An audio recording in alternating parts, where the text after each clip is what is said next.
मैं इस वीडियो में बीए पार्ट 2 के परीक्षार्थियों के लिए भाषा प्रयोग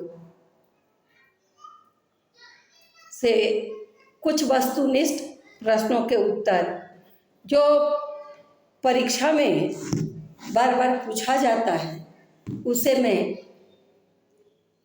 बतला रही हूँ और मुझे उम्मीद है कि विद्यार्थियों के लिए यह कारगर साबित होगा। तो भाषा प्रयोग हिंदी आरबीएच पार्ट 2 का है। यह कला, विज्ञान और वाणिज्य तीनों संकायों के लिए पाठ्यक्रम में दिया गया है आरबी हिंदी में, जिसके भाषा प्रयोग के द्वय संपादक बार बार परीक्षा में पूछता है। तो मैं बता रही हूँ कि भाषा प्रयोग के द्वय संपादक प्रोफेसर डॉक्टर रामप्रिय शर्मा और प्रोफेसर डॉक्टर नृपेंद्र प्रसाद वर्मा हैं। अब मैं पहले बता चुकी हूँ कि भाषा प्रयोग आपका पाठ्यक्रम में आरबीएच के पाठ्यक्रम में जो भी क्रमिक रचनाएं हैं वह सब निबंध विधा पर आधारित हैं। तो मैंने पहले बताया कि पहला अध्याय जो है वह महात्मा गांधी द्वारा रचित अंग्रेजी मोह से बड़ी मूर्खता कोई नहीं। तो इससे कुछ वस्तुनिष्ठ प्रश्न जो बार बार परीक्षार्थियों को परीक्षा में पूछा जाता है उसे मैं बतलाने जा रही हूँ कि दुनिया से कह दो अंग्रेजी मोह से बड़ी कोई मूर्खता नहीं। उसे एक प्रश्न बताने जा रही हूँ कि दुनिया से कह दो कि गांधी अंग्रेजी नहीं जानता। यह संदेश गांधी जी ने कब और किस माध्यम से प्रस्तुत किया था? तो दुनिया से कह दो गांधी अंग्रेजी नहीं जानता, यह संदेश गांधी जी ने 15 अगस्त 1947 को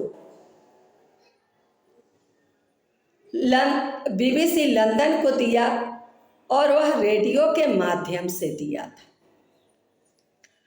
करोड़ों लोगों को अंग्रेजी की शिक्षा देना उन्हें गुलामी में डालने जैसा है, यह कथन किसका है? तो करोड़ों लोगों को अंग्रेजी की शिक्षा देना उन्हें गुलामी में डालने जैसा है, यह कथन महात्मा गांधी जी द्वारा दी गई है। तो इस कथन के माध्यम से महात्मा गांधी जी कहते हैं कि अंग्रेजी शिक्षा देना फिर से देश को गुलामी में डालने के जैसा है। अगला प्रश्न है कि अंग्रेजी की अपेक्षा हिंदी सीखना बहुत सरल है, यह कथन किसका है? अंग्रेजी की अपेक्षा हिंदी सीखना अधिक सरल है, यह कथन किसका है? तो यह कथन भी महात्मा गांधी जी द्वारा दी गई है कि अंग्रेजी की अपेक्षा हिंदी सीखना बहुत सरल है, क्योंकि हिंदी हमारी मातृभाषा है और बच्चे इसे जल्दी सीख लेते हैं। जबकि अंग्रेजी शिक्षा के माध्यम से शिक्षा देना गांधी जी का मानना है कि 16 वर्ष लगता है, जबकि हिंदी माध्यम से शिक्षा देने में मात्र 12 साल में ही सीख जाते हैं। मातृभाषा का अनादर माँ के अनादर के बराबर है, यह कथन किसका है? तो यह कथन भी महात्मा गांधी द्वारा दी गई है। इस कथन के माध्यम से महात्मा गांधी कहते हैं कि मातृभाषा माँ होती है और यदि हम मातृभाषा का अनादर कर रहे हैं तो वह माँ का अनादर के बराबर है। अगला प्रश्न है, अंग्रेजी के लिए लंगड़ी शब्द का प्रयोग किसने किया था?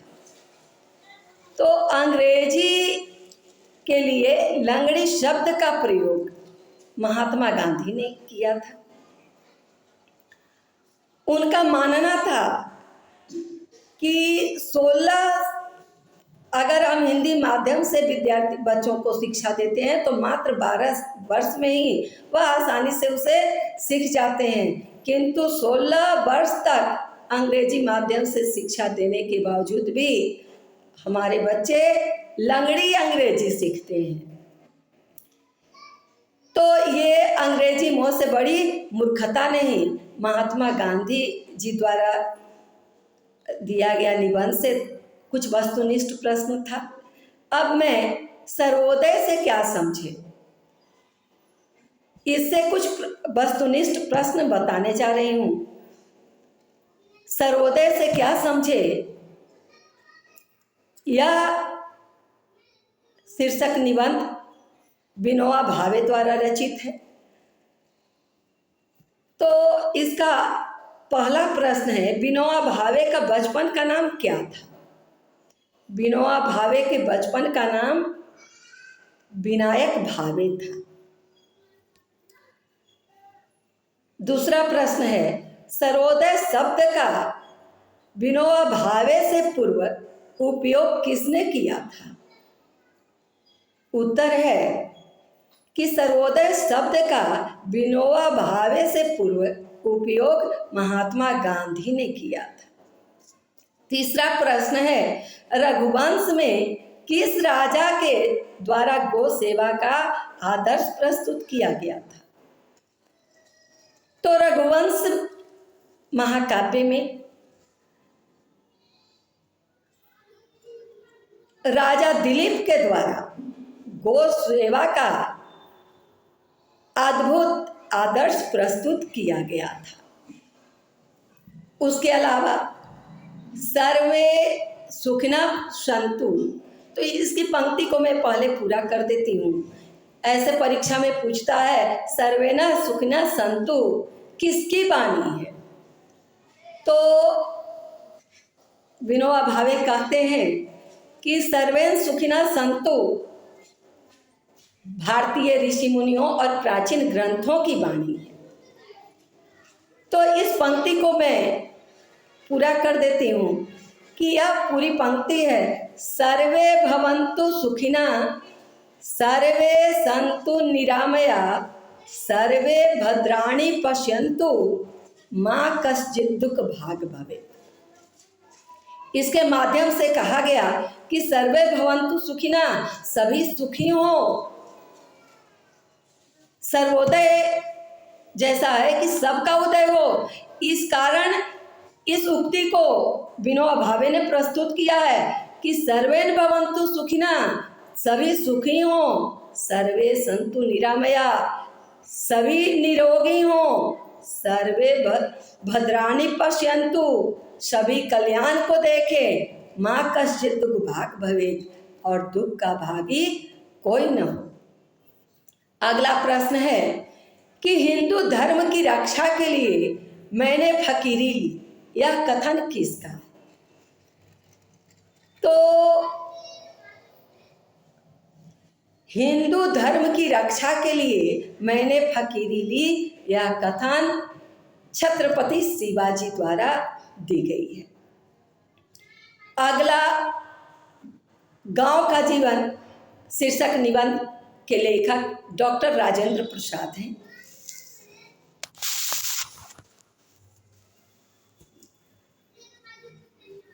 जिसमें वे अपने गांव जीरादेई के बारे में बताते हैं कि गांव में किस प्रकार लोग रहते थे, कौन कौन से जाति के लोग रहते थे, किस तरह के पर्व त्योहार मनाया जाता था। तो अपने गांव की अनेक रूपों से उन्होंने इस निबंध में हमारे समक्ष प्रस्तुत किया है। तो गांव का जीवन में वस्तुनिष्ठ प्रश्न में पूछता है कि गांव का सबसे प्रसिद्ध त्योहार कौन सा है, तो डॉक्टर राजेंद्र प्रसाद कहते हैं कि गांव का सबसे प्रसिद्ध त्योहार होली है। चूड़ीहार किसे कहते हैं? दूसरा प्रश्न है, चूड़ीहार किसे कहते हैं? तो गांव में जो चूड़ी वगैरह बेचने आता था उसे चूड़ीहार कहा जाता है। तीसरा प्रश्न, बिसाती किसे कहते हैं? बार बार ये सब प्रश्न परीक्षा में विद्यार्थियों को पूछा जाता है कि बिसाती किसे कहते हैं। तो फेरी वाला जो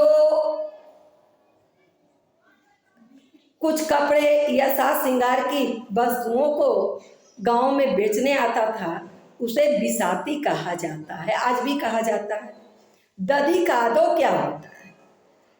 तो जन्माष्टमी के शुभ अवसर पर दूसरे दिन दधी कादो होता था। राजेंद्र प्रसाद कहते हैं कि जीरादेई में जन्माष्टमी के शुभ अवसर पर दूसरे दिन दधी कादो चढ़ाया जाता था। उसमें दधी और दही भगवान को तो चढ़ाया ही जाता था, सब एक दूसरे को लगाते भी थे, एक दूसरे को दधी और हल्दी लगाते थे, जिसे दधी कादो कहा जाता था। अगला प्रश्न है कि ताल उठाना क्या है?